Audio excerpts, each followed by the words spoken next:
मला असं वाटतंय की आता सिल्वरमधलं प्रॉफिट बुक करणं गरजेचं आहे.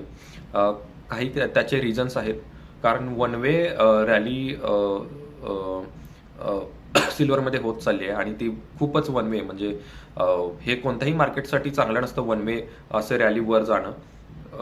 हे त्याच्यामुळे मला असं वाटतं की आपण हे प्रॉफिट बुक केलं पाहिजे. आणि रिटेल इन्व्हेस्टर असतील ते काय, त्यांना काय चिंताच नाही आहे ते वर चाललंय त्याच्यामुळे.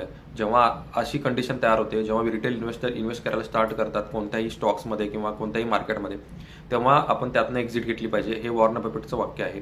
Wien others are greedy we are fearful when others are greedy. ठीक आहे.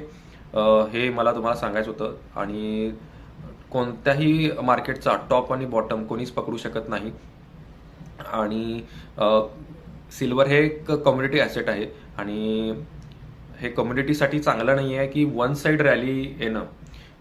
हे कधीच आतापर्यंत घडलेलं नव्हतं. त्याच्यामुळे वन साईड रॅली अशी जेव्हा होत असते कोणत्याही मार्केटमध्ये, कोणत्याही इंडेक्समध्ये, तर आपण प्रॉफिट बुक केलं पाहिजे असं मला वाटतंय. आणि आपला बँक बॅलन्स, प्रॉफिट बुक करून बँक बॅलन्स करून ठेवला पाहिजे. सो हे माझं सजेशन होतं. त्यामुळे मला हे गोष्ट सांगायची होती तुम्हाला या व्हिडिओमधून. सो तुम्ही जर असला सिल्वरमध्ये तर प्रॉफिट बुक करा. परत मग खाली आलं वगैरे तर इन्व्हेस्ट करू शकता. ठीक आहे. You have to trust mutual fund, you have to trust Amit Dake. Thank you so much all of you.